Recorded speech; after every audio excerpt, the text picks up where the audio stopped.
Streaming on clickorlando.com and broadcasting live, you're watching News 6 at noon. Now at noon, what we're learning after 7 people were hurt after a Brevard County boat crashed over the weekend.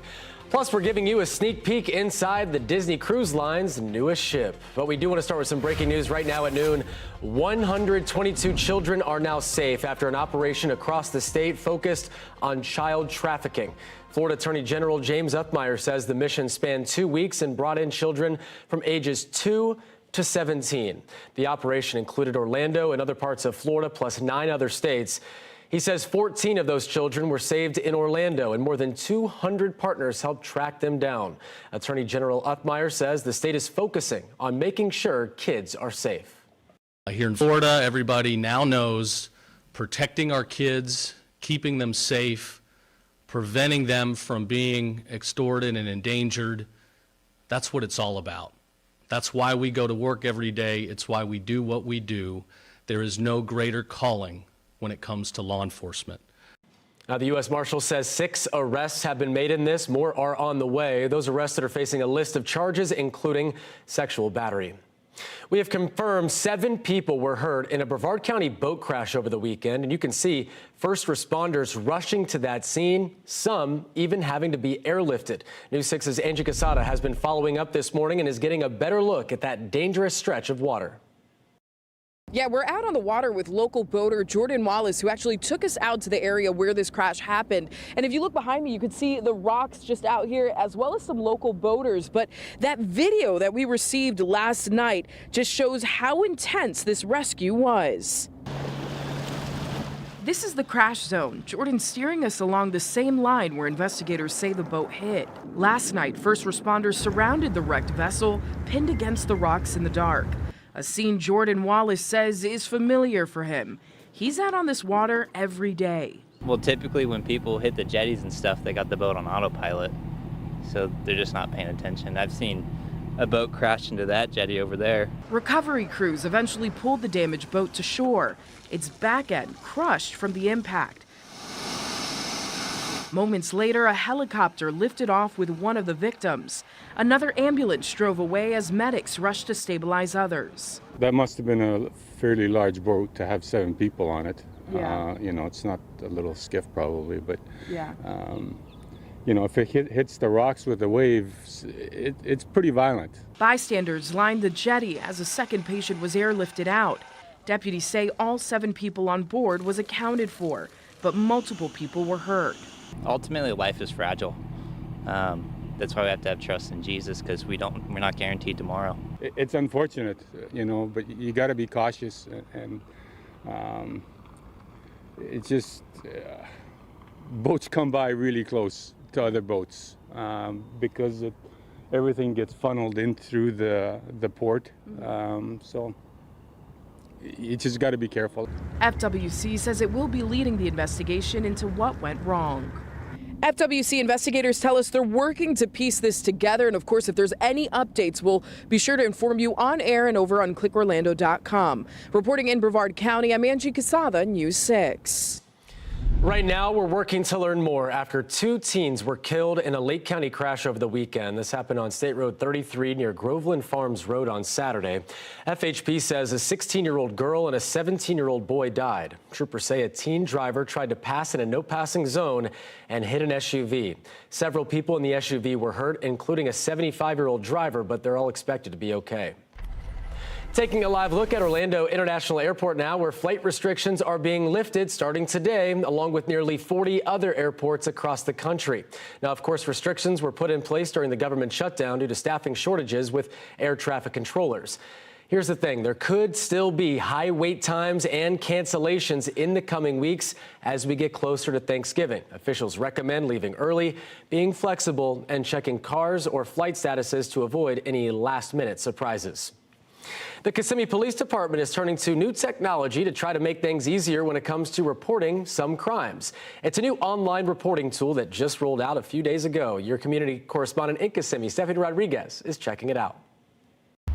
It's for incidents that don't involve weapons, threats, or need evidence collected. I talked to the police chief and he tells me they make them easier to report while improving the workflow for dispatchers and officers. What was the thought process behind implementing this? Expedite the process. I asked Kissimmee Police Chief Charles Broadway how the system works. It allows our citizens and residents to report minor crimes online, keeps our officers on the streets for more serious crimes, but also it expedites the process. And again, allows them to report these crimes online, get a case number, and still receive exceptional service from our personnel. This is what the website looks like and where you can fill out a report. The non-emergency incidents you can submit are theft of property, lost property, vandalism or criminal mischief, theft from a vehicle, harassing communications, identity theft, or fraud. Kissimmee isn't the only law enforcement agency in Central Florida turning to technology to try to improve the way it serves and protects. The Volusia County Sheriff's Office is using an AI dispatcher to take non-emergency calls so human dispatchers can focus on true emergencies. Sheriff Mike Chitwood says it's improved efficiency and workflow in his 911 call center. So lesser phone calls will be coming into 911 or dispatch. In Kissimmee, Chief Broadway says his team will continue to evolve as necessary. That's the way of the future. As technology improves, we'll continue to improve with technology. We'll have sergeants and lieutenants that will review their reports. But again, it gives them time to continue to focus on the other things as well. So it's a win-win for everyone. Again, each report is reviewed by KPD, and the person who files it does get a copy of that report for their records. You can also check the status of the report once it's filed right there on that same website. We have a link to it at clickorlando.com. I'm your Kissimmee community correspondent, Stephanie Rodriguez, News 6. The new Disney Destiny cruise ship is just days away from her maiden voyage in South Florida, but News 6 is on board right now. Digital journalist Haley Coombs is getting a sneak peek this week, showing us how guests can enjoy sweet treats with a popular Pixar character and even live like an Avenger. Edna Mode, the legendary designer to the Supers, has opened a one-of-a-kind candy shop. Inside what looks like Edna's high-tech lab, her sewing machines have become a sweet new purpose. They're churning out treats that would impress even the unpredictable Jack Jack. All right, Chef Greg, let's make some sweets. Welcome to Edna Mode. Obviously, as you walk into the sweet shop, it's all about Edna and her layer. The menu, it's incredible. We're talking about handmade gelato, hero-inspired cupcakes, and the famous Jack Jack cookie Num Noms. So over here, as you walk in, the guests walk in, you have up to 16 flavors of ice creams, including sorbets and plant-based ice cream. And of course, with all these different ice creams and gelatos, you've got to have 40 different flavors of toppings. Would you like to try? Yes, darling. I feel like I have to keep in character. Yes. That is incredible. But that's not the only superpowered spot on board. High above the ship in the forward funnel, there's a suite that Tony Stark himself would approve of. The two-story Concierge Destiny Tower suite spans nearly 2,000 square feet, floor-to-ceiling windows offering stunning views of the ocean below. This Marvel-themed penthouse sleeps up to 8 guests, giving them a chance to vacation like a true Avenger. And what are some of the hidden details that you absolutely love with this suite? Well, in the dining room, you'll see a mask of Iron Man himself. And I think my favorite is upstairs in the children's bedroom. There's Tony Stark himself is the design of the stars on the ceiling. So when they go to sleep, they get to say goodnight to Iron Man. The Destiny's maiden voyage is November 20th out of Port Everglades with sailings to the Western Caribbean and the Bahamas. For now, aboard the Disney Destiny, I'm Haley Coombs, News 6. The Florida State linebacker who was hurt in a shooting a few months ago returned home to fanfare over the weekend. Coming up, how Ethan Pritchard says the community helped him on his road to recovery. Candace. And right now, looking at Daytona Beach Skycam, just a beautiful day across Central Florida. You can see not a cloud in sight right now. We're at 77 degrees. We're slowly getting close to near 80 today, but even warmer weather is expected throughout the rest of the work week. We'll have the full breakdown, as well as something up in the sky later on tonight you might want to watch coming up in just a little bit. All right, taking a live look now from our camera overlooking downtown Mount Dora. You're watching News 6 at noon. We'll be right back.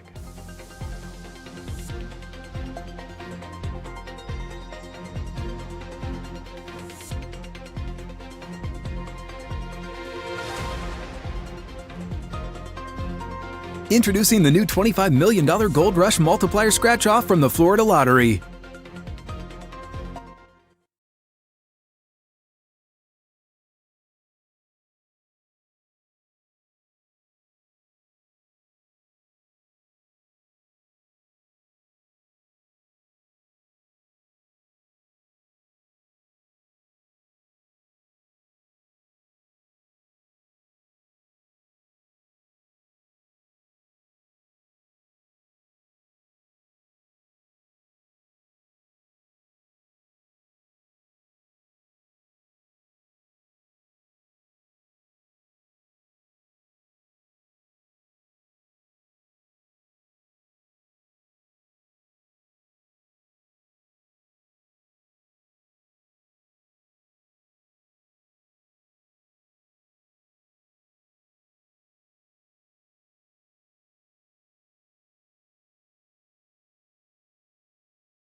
Florida State linebacker Ethan Pritchard came home to cheers from the Sanford community this weekend. Of course, he was shot back in the head earlier this year in what investigators call a case of mistaken identity. News 6's Jarrell Baker spoke with the Sanford native about his road to recovery.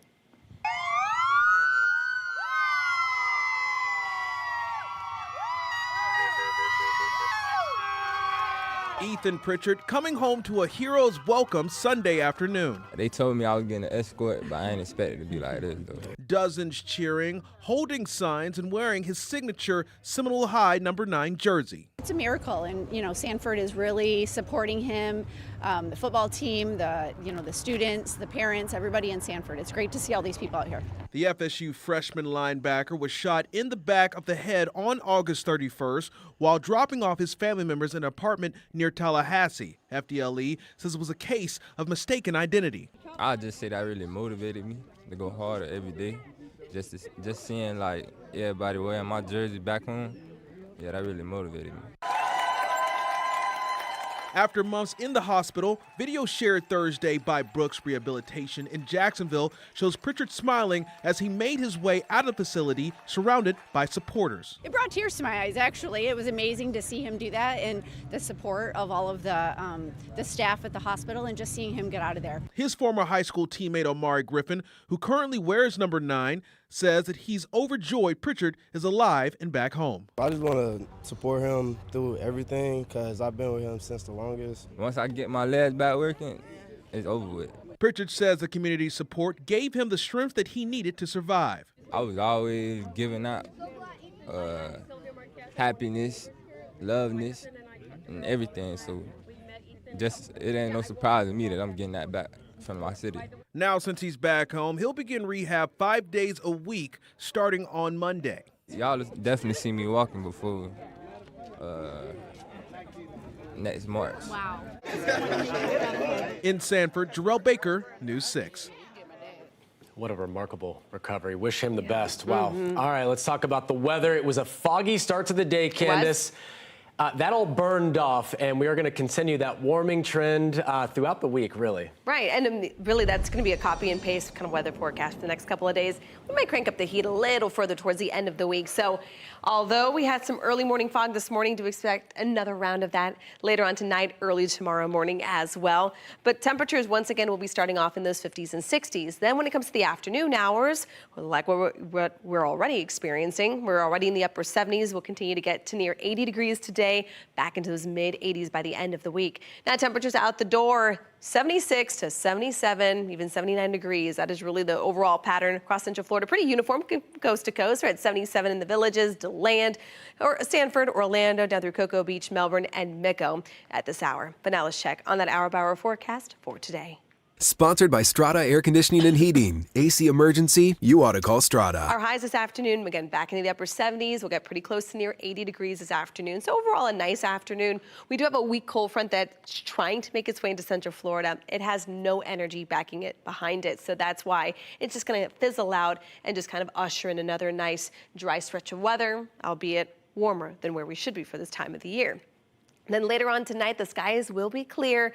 The moon will only be about like 9% bright, or at least full at that point. So a nice dim moon.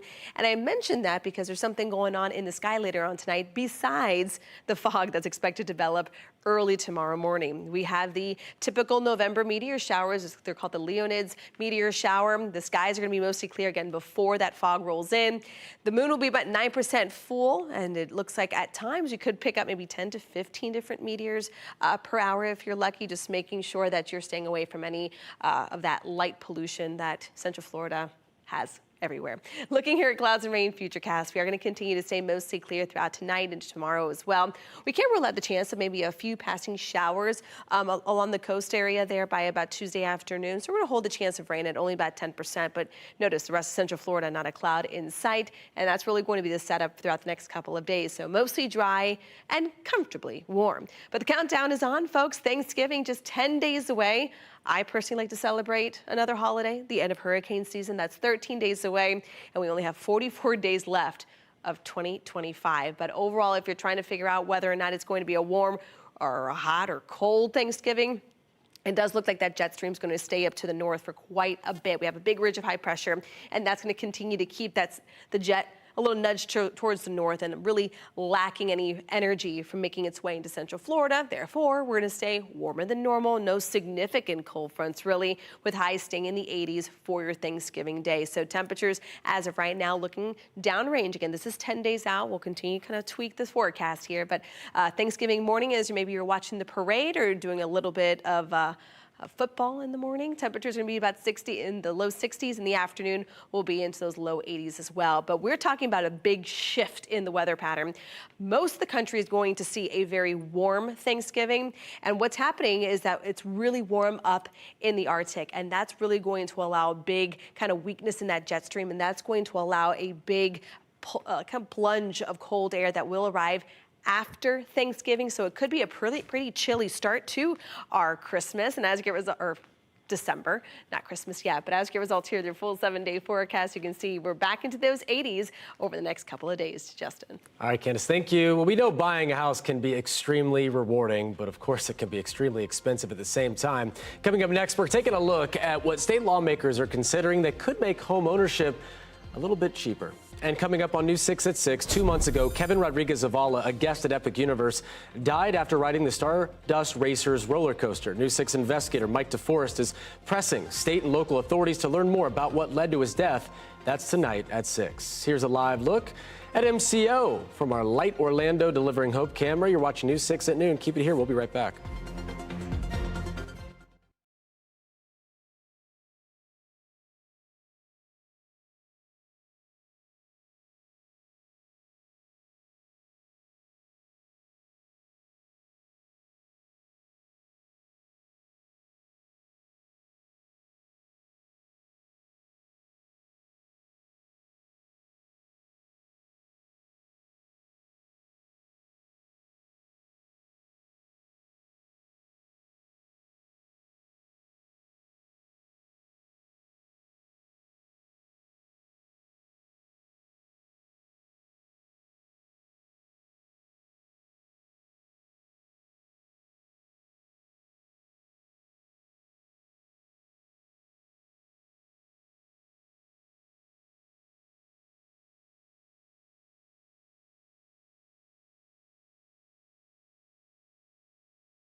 Florida lawmakers are taking a deeper look at property taxes this week. A committee in the state house will look at proposals on Thursday aimed at lowering those taxes for homeowners. Some leaders say they're open to talking about big changes, even removing property taxes altogether. But not everyone agrees. Property taxes do fund local services and schools, and many state leaders are concerned about how they would cover those costs if rates drop. The Orlando Pride's hopes of heading to another women's soccer league final fell just short over the weekend. The team took on 8-seed Gotham FC yesterday at home. It was scoreless heading to stoppage time, and then Gotham got this free kick right here and made the most of it, bent it in there, taking the 1-0 lead in the closing moments.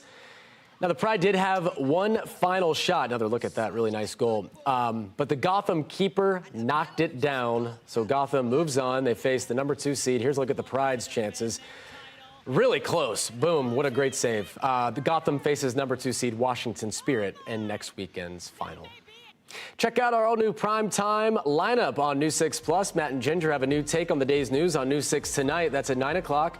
Go in-depth as we track the latest weather developments and answer those weather questions with meteorologist Jonathan Kegas. That's at 9:30. And then watch the late news an hour earlier. It's all tonight on News 6 Plus. Download our streaming app for free. Just search WKMG in your smart TV's app store. It's also available on Roku, Apple TV, and Fire TV.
An important reminder for you, Angel Tree is underway. Kicked off on Friday as we work to bring children and seniors a very Merry Christmas. 776 angels out of 6,000 have been adopted so far. A good start, but there's quite a bit of work to do. So this QR code will take you to clickorlando.com, and then you can learn all about adopting an angel, and we really encourage that to get you in the holiday spirit. The weather's not getting you into the holiday. Well, it did a little bit over the weekend. It gave you an opportunity if you wanted to get some lights or something up at your house, because it was just you wanted to do something outside. It was so nice. At least it's not 90s, right? Bingo. There we go. But we're going to see a big shift, not so much this week or next week, but after Thanksgiving. It looks like the start of December could be pretty chilly, but until then, It's all about the 80s, although we are looking mostly dry, maybe a few spotty showers along the coast tomorrow, but really that's about it. All right, looking pretty good out there. Thank you, Candace, and thank you for joining us this noon. Switch over to the News 6 Plus streaming app or clickorlando.com to watch News 6 Extra. Hope you have a great day. We'll see you.